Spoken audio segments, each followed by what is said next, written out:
Boa noite. Eu sou a Neide Barros.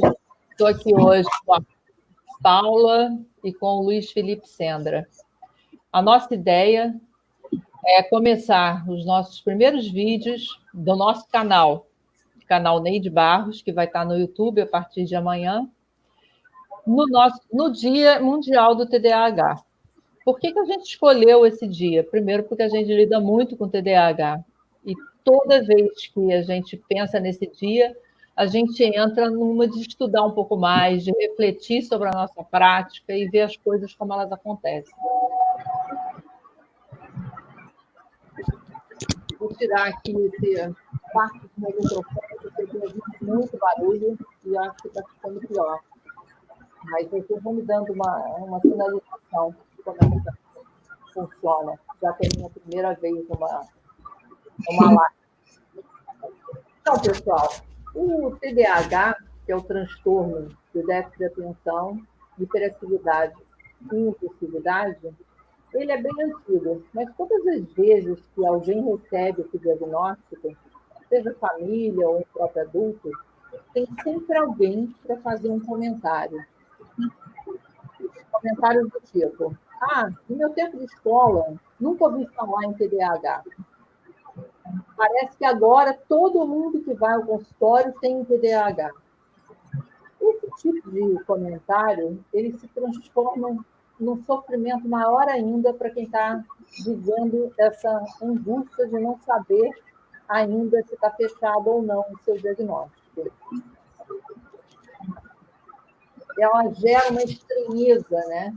Porque você começa a questionar se é uma coisa do mundo moderno, se é um transtorno que a gente só encontra agora. Isso não é verdade. O TDAH é bastante antigo. E vocês podem me perguntar nessa hora, é errado questionar o TDAH? É errado questionar o TDAH? E eu vou dizer para vocês com a maior tranquilidade. Não tem nada de errado questionar um diagnóstico, desde que esse diagnóstico esteja sendo questionado com um intuito positivo, com um intuito de esclarecimento. O complicado é quando você questiona por questionar, quando você duvida, quando você começa a não acreditar naquilo que o profissional que você buscou está te trazendo. Isso é muito complicado, porque ele vai novamente, ao invés de melhorar, começar a gerar mais dor e a piorar até os sintomas. Neide, e como a pessoa ou a família pode ajudar nesse processo antes do diagnóstico fechado? Então, Paula, eu costumo orientar as pessoas que me procuram sempre a observar os seus próprios sintomas, a ter um conhecimento cada vez mais minucioso daquilo que acomete o seu desconforto. Por exemplo, a minha agitação motora é algo incontrolável de 0 a 10 quanto? A minha desatenção é algo que meu marido reclama, porque eu falo muito e quando ele começa a falar, eu me perco na metade da frase e não presto atenção no conteúdo. Por quê? Porque como o diagnóstico é um diagnóstico clínico, a gente não tem um exame de sangue, por exemplo, que detecte TDAH. A gente não tem um exame de imagem, não tem uma ressonância para detectar TDAH. O exame é basicamente clínico. O que é o exame clínico? Você vai até ou um médico ou um psicólogo e eles têm lá toda uma orientação, toda uma técnica de questionários a fazer com você. Na questão do TDAH, a gente vai percebendo que esse diagnóstico não é um diagnóstico tão simples de ser fechado. Ele leva também, assim, você tem que ter pelo menos mais de 6 meses desse tipo de comportamento. Não é fechado para qualquer faixa de idade, mas a gente hoje vê que cada vez mais crianças pequenas saem, às vezes, medicadas do consultório. Isso, sim, deve ser questionado. porque a gente sabe que não é um diagnóstico que você consegue fazer, por exemplo, olhando só a criança ou só com a informação da família. Você precisa ter pelo menos duas opiniões diferentes. No caso da criança, você precisa ouvir a escola. No caso do adulto, você vai ouvir aí sim a família, o adulto, e às vezes até em alguns casos a relação de trabalho. Então, é mais ou menos dessa forma, observando bastante e sendo bem claro na resposta aos questionários da parte clínica para que você possa colaborar com o seu próprio diagnóstico. E será que toda pessoa com problemas de comportamento, hiperatividade ou dificuldade de atenção, concentração e aprendizagem é mesmo um indivíduo com TDAH? Essa é outra grande questão. A resposta é não. E é muito simples, porque nós temos vários transtornos que têm semelhança por sintomas. Então, você pode ter um quadro, por exemplo, de ansiedade que gera agitação motora, e aí você acha que é uma hiperatividade, na verdade é ansiedade. Você tem o bipolar com a impulsividade. Você vai ter o próprio DPAC, que você vai falar daqui a pouco, que é o distúrbio de processamento auditivo central, que tem quadros de hiperatividade e de desatenção. Mas que, no caso do DPAC, você vai explicar que tem um exame. Então, esse diagnóstico ele é muito complexo. Imagina a situação também do profissional que realiza esse diagnóstico. Ele tem, muitas vezes, que ir por exclusão até conseguir fechar. Embora a gente saiba que a grande característica é a desatenção, porque ela, às vezes, não acontece em outros, tá? Só para você ter uma dimensão da dificuldade, quando você fala, por exemplo, no universo das pessoas já diagnosticadas com TDAH, apenas 20% dessas pessoas diagnosticadas são um TDAH puro. Mais de 50% vem acometida de pelo menos duas comorbidades. Quando você acrescenta a isso, nessa estatística, também os transtornos de aprendizagem, a gente pula de mais da metade, ou seja, de 50%, a gente já pula para quase 80%. Então, você tem que ir eliminando. Você pode, por exemplo, ter uma criança que tem os mesmos sintomas do TDAH, mas que vem e que o problema está numa família que é uma família em desajuste. E aí a criança apresenta essas reações. Você pode ter na escola, por exemplo, uma criança com alta habilidade. A criança com alta habilidade tem um desinteresse enorme, porque ela não é estimulada. Então, ela é muitas vezes confundida com uma criança com desatenção.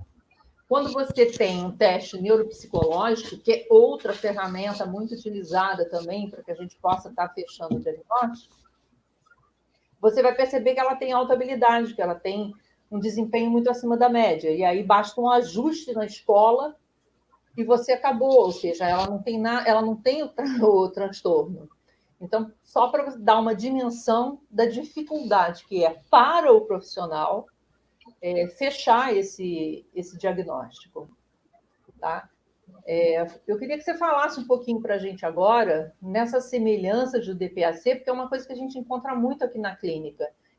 Acho que eu diria que é o quadro mais comum de confusão diagnóstica que nos aparece. Exatamente. O DPAC é o distúrbio do processamento auditivo central. Então, antes de explicar sobre o distúrbio, eu queria falar por alto o que é o PAC, né? O que é o processamento auditivo central. Então, o processamento auditivo central é como o cérebro traduz as informações auditivas que recebe. Então, de uma forma até bem simples, como eu costumo explicar para o pessoal da clínica, né, para os meus pacientes. As pessoas estão muito acostumadas a fazerem a audiometria. A audiometria é um exame que você detecta se a pessoa escuta ou não escuta. Muito basicamente seria isso. Se escuta, se não escuta, se escuta bem ou não. O PAC, o exame de PAC, ele vai avaliar se a pessoa está escutando e interpretando bem esses sons. Então, é um exame mais longo, é um exame que depende da atenção do indivíduo para que seja fidedigno. Está aí também um grande problema, porque para o exame de PAC o exame de PAC alterado, a gente tem que ver se realmente é um problema do processamento auditivo ou se é uma questão de desatenção. Então, para todo mundo perceber assim, como que é difícil a gente conseguir fazer esse diagnóstico diferencial, né? Então, quando a criança, eu digo criança porque é muito comum ser nessa fase da alfabetização. Chega muito para a gente criança que não está conseguindo ler bem, não está conseguindo desenvolver bem a leitura. Então, por isso que a gente fala muito nessa coisa da criança. E quando a gente encaminha essa criança para fazer o exame de PAC, quando ele dá alterado, a gente é muito fácil perceber que se a pessoa está escutando alguma coisa e não está conseguindo decodificar bem aquilo ali, é muito difícil você conseguir se manter atento na sala de aula, por exemplo. Existe uma habilidade no exame de PAC chamada figura fundo.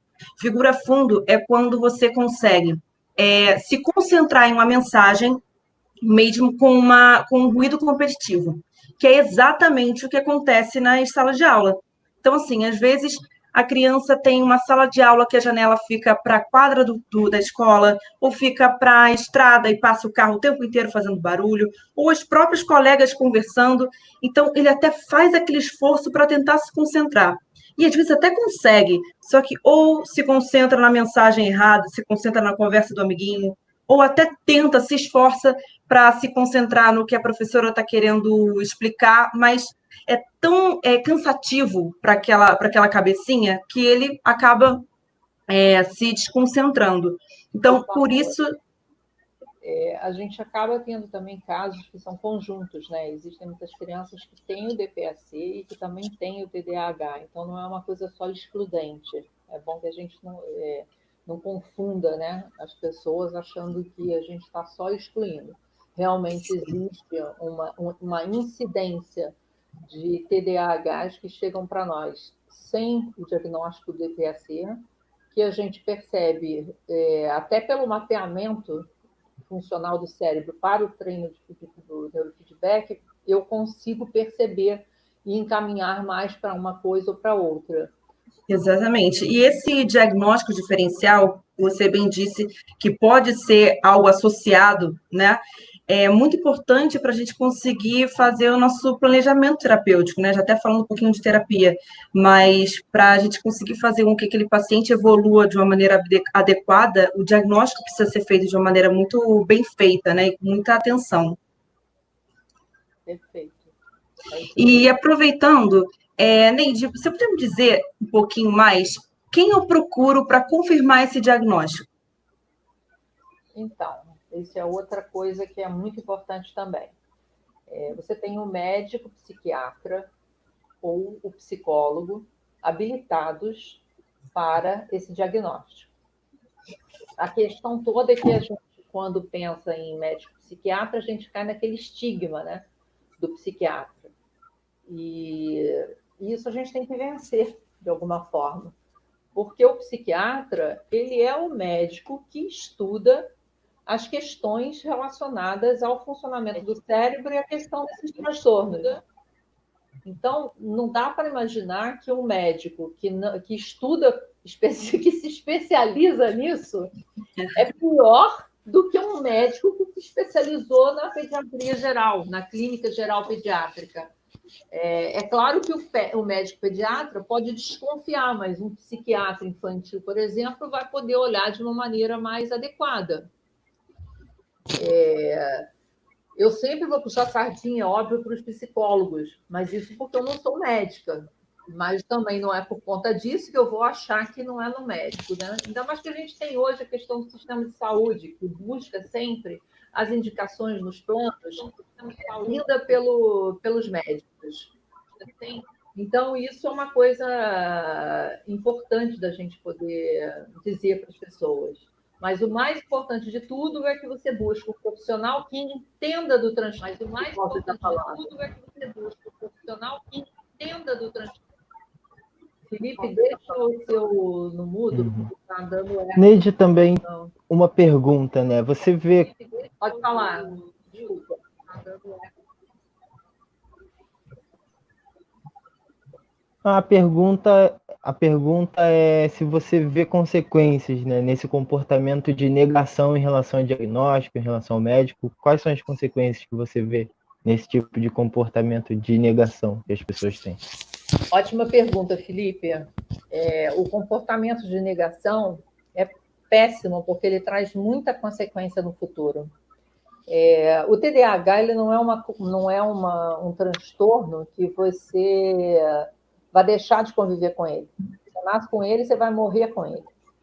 Então, você negar, a conta vai chegar em alguma hora.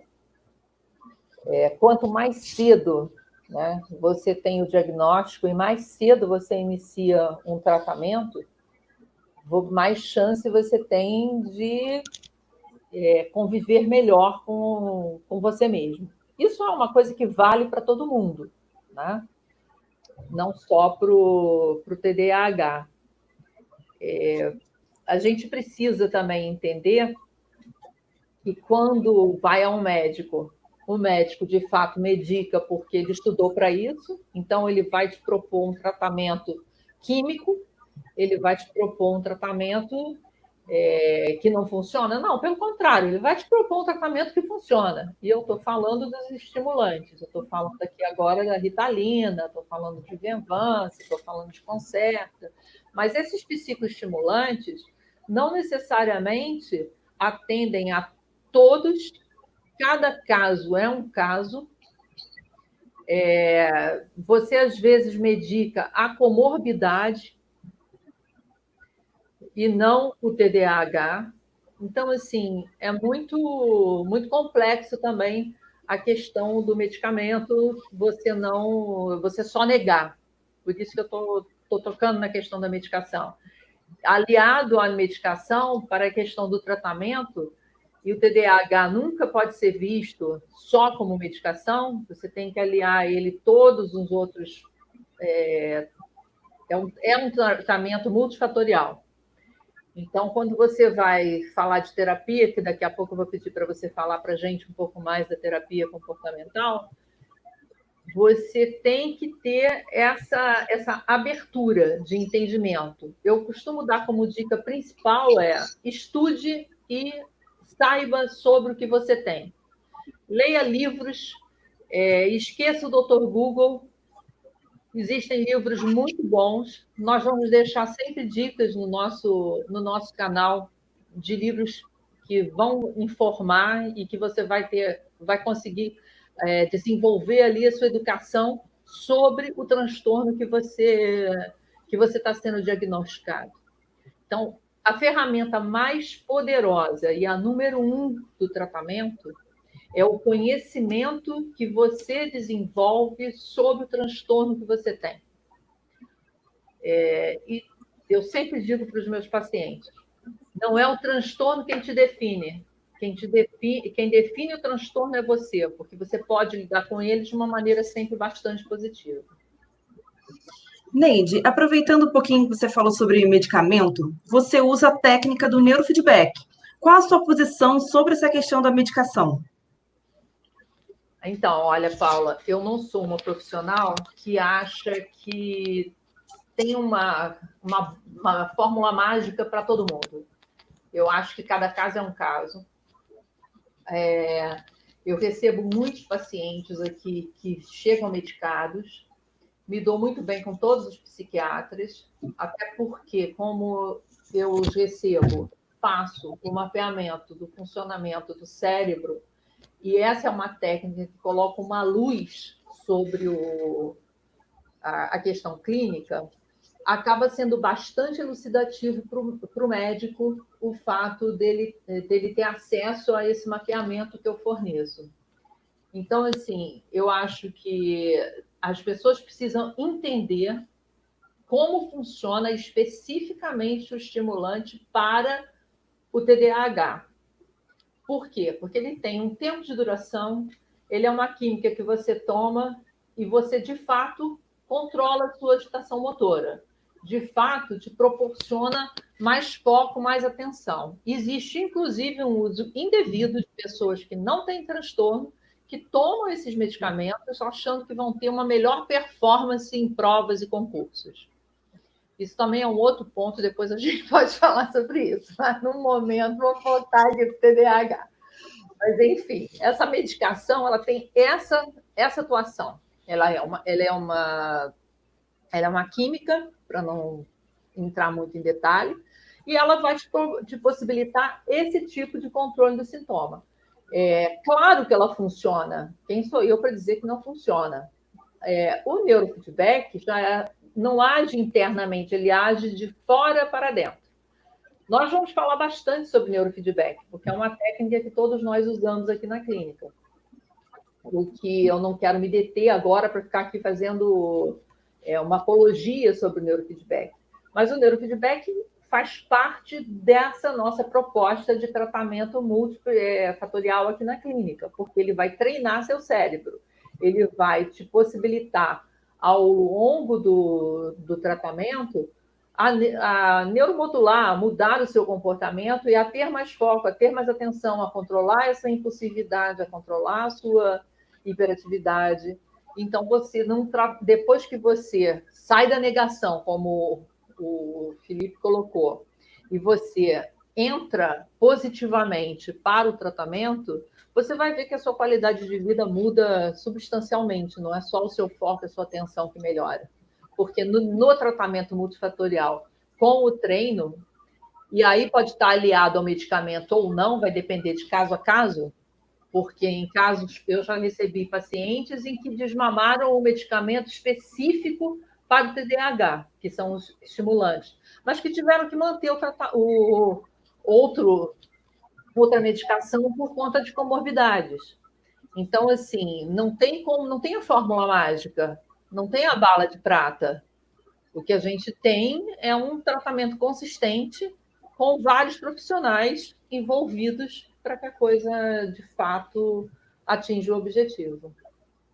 Felipe, dentro desse contexto do tratamento, é sempre muito indicado a terapia comportamental cognitiva para o TDAH.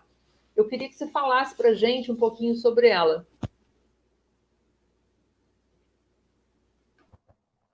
Tá certo. Para começar, é importante as pessoas saberem que a TCC, que é a terapia cognitivo-comportamental, comportamental-cognitiva, ela parte do pressuposto de que as nossas cognições influenciam na forma como vamos nos sentir e como nos comportar. Cognições são o quê? Nossos pensamentos e crenças acerca de nós mesmos, das pessoas, do mundo e etc. Então, a gente parte desse pressuposto. Então, o que a TCC pode fazer para ajudar a pessoa com TDAH, né? Já foi muito mais do que provado de que ela é eficaz nos diversos transtornos.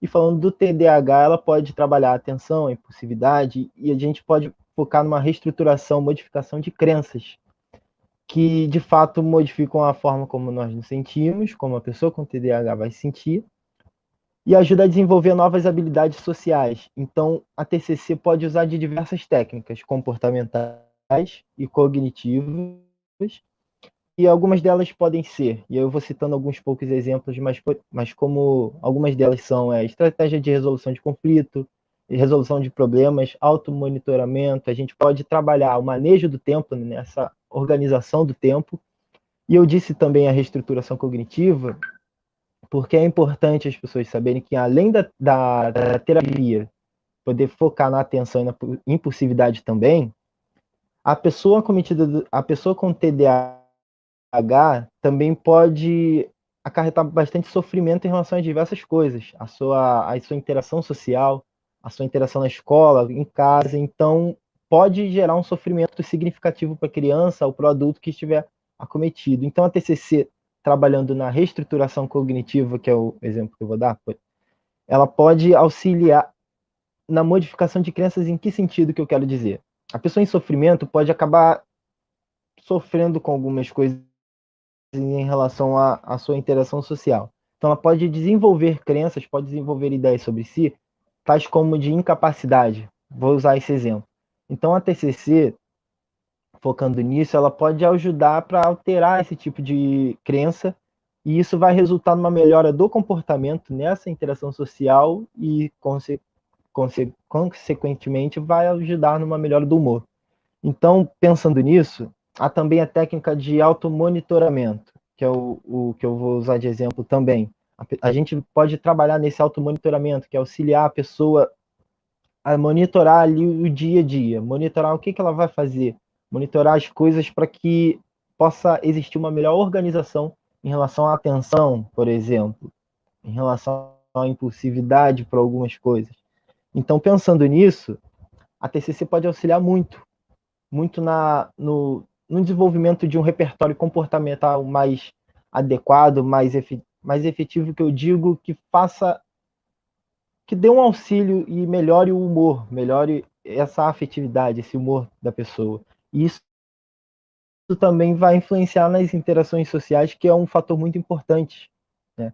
Então, a TCC pode trazer esses diversos benefícios. Então, para te passar a bola mais uma vez, eu queria te perguntar como você enxerga, o que você pode nos dizer em relação ao tratamento multifatorial, né? Que eu já falei da terapia, então como é que essas coisas podem funcionar? Como você enxerga esse tratamento multifatorial para o TDAH? Então, Felipe, você estava falando e eu estava aqui pensando, né, em criança. As crianças geralmente têm um sofrimento muito grande porque elas não são bem quistas e nem bem aceitas pelo grupo. É muito comum a criança com TDAH, às vezes até sofrer bullying na escola, porque como ela tem essa agitação motora que ela também não controla, e assim, como é que funciona o cérebro, né, de uma pessoa TDAH? É um excesso de pensamento, não é falta de pensamento. E esse cérebro funciona muito rápido, às vezes tão rápido, em ondas tão rápidas, que ele não consegue controlar, ter controle sobre o seu controle motor, né, sobre essa agitação. E isso é uma coisa que mais chama a atenção e que mais incomoda, por exemplo, quando você está em grupo na escola. Então, quando você sai para o recreio, você às vezes não consegue jogar bola da forma como estar em grupo, e isso vai isolando a criança. Então, a terapia comportamental cognitiva, ela ajuda muito a criança no desenvolvimento, por exemplo, dessas relações sociais que ela precisa e de desenvolver essa habilidade, né? No entanto, também ela vai começar a pontuar para a criança as suas habilidades positivas, ou seja, o fato desse cérebro funcionar muito rápido faz com que a pessoa e a criança TDAH e a própria desatenção, quando ela é do tipo combinado e tem as duas coisas, não adianta você falar com ela uma frase que tem 10 palavras, porque ela na terceira já não está mais prestando atenção em você, ela já não está mais com foco no que você está falando. Então, é muito importante que o adulto também, além da criança, passe por o que a gente chama de pseudoeducação, que é um dos caminhos para esse tratamento multifatorial. Então, o que é um tratamento multifatorial? É você perceber, para cada caso, quais são as necessidades que ele tem e de que profissionais nós estamos falando. Então, tem casos, por exemplo, e a gente tem isso aqui na clínica, que a gente percebe que precisa de fono. E aí pode ser adulto, como pode ser criança, como pode ser adolescente. Porque, por exemplo, a gente pega adultos, e a Paula pode me corrigir, que começam a ter tiques de fala por conta da sua ansiedade, da sua hiperatividade, da maneira como se coloca. Então, não respira certo, não consegue falar direito, e isso vira um... Fala aí, Paula, porque eu não sei exatamente o que vira, mas eu sei identificar e diagnosticar. Não, é exatamente isso. Mas o que a gente mais percebe, eu acho que muita gente vai se identificar agora, é a fala acelerada. assim, a velocidade de fala muito acelerada é muito característica, assim, principalmente de adolescentes e adultos. Criança, a gente pega até alteração fonética e fonológica, porque tem essa questão também. Lá atrás, falei um pouquinho também da leitura escrita, que é bem clara, que isso aparece bastante, mas em adolescente e adulto aparece muito essa velocidade de fala muito acelerada, ao ponto de não se entender. Exato, e isso aí quando a gente começa a fazer o treino de neurofeedback, aí eu estou entrando bem no aspecto mesmo de como é o funcionamento, né, do tratamento multifatorial aqui na clínica. As pessoas que nos procuram, algumas vêm diagnosticadas e outras vêm em busca de confirmar um diagnóstico. De qualquer forma, a gente vai atuar com o diagnosticado ou vamos em busca desse diagnóstico. O que a gente precisa a partir daí? Desenhar esse tratamento. Todas as pessoas passam pelo mapeamento do funcionamento do cérebro. E a partir disso, a gente define e consegue enxergar se existe a necessidade da fono, se existe a necessidade da Nutri, que é a nossa nutricionista, se existe a necessidade do encaminhamento para atividade física, se existe a necessidade de terapia, se existe a necessidade do médico psiquiatra para poder ter a medicação. Então, a gente acolhe no mesmo espaço físico esse atendimento multifatorial. O atendimento multifatorial ou multidisciplinar, como queiram chamar, na verdade é porque você está cuidando de vários fatores. O TDAH é um transtorno que se apresenta em vários fatores. Então, você vai ter que cuidar da escola, você vai ter que cuidar da família, você vai ter que cuidar do trabalho, você vai ter que, com o adulto, que é o que a gente faz, é um trabalho de mentoria do desenvolvimento pessoal e profissional, porque é um sofrimento muito grande você pegar, às vezes, pessoas brilhantes, formadas, que estão com relacionamento que não... com rotatividade de relacionamento. Você pega pessoas com compulsividade de compra, e aí você tem isso em diversos níveis, você tem médicos TDAH. O TDAH não tem nada a ver com desempenho cognitivo, com falta de habilidade. O TDAH, às vezes, são até muito mais capazes e rápidos e inteligentes e se desempenham com muito brilhantismo, porque eles têm duas habilidades que nós, pobres mortais, não temos. Eu não tenho a capacidade do hiperfoco que um TDAH tem.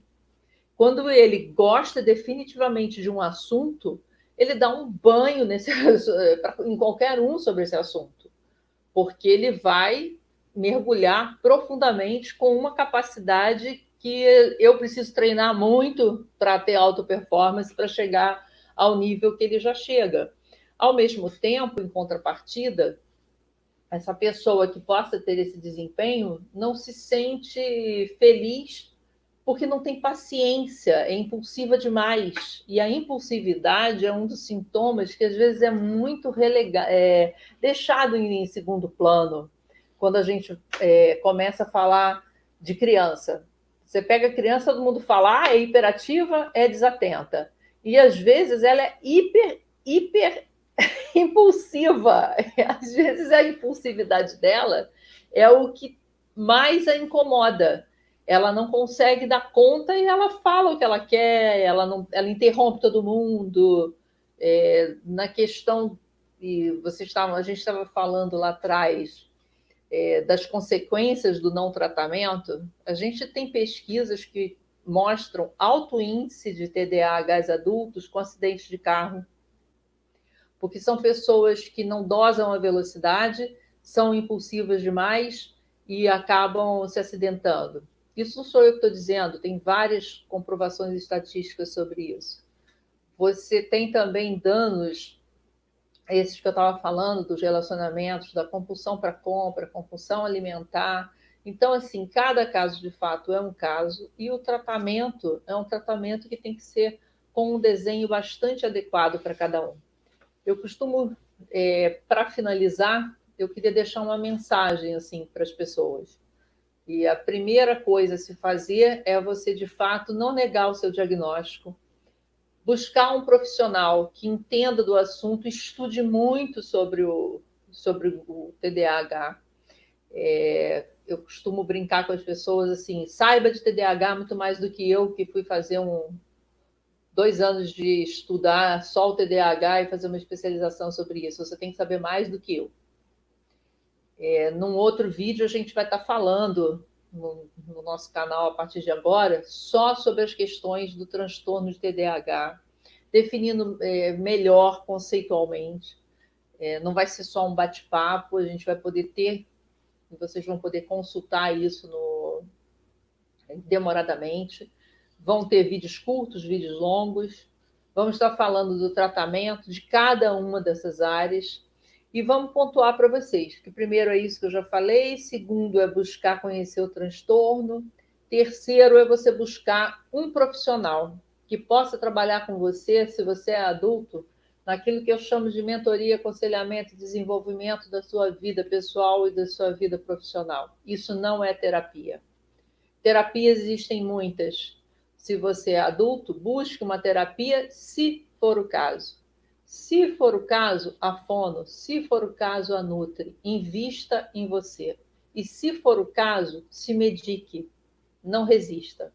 Eu acho que essa é a grande mensagem que a gente tem para deixar para as pessoas que tiveram o diagnóstico de TDAH, que sofrem nesse momento nas dúvidas e nos colocar à disposição para estar respondendo as questões que possam surgir daqui para frente. Eu queria agradecer aí os meus colegas de trabalho, a Paula. Obrigada, boa noite. Ao Felipe.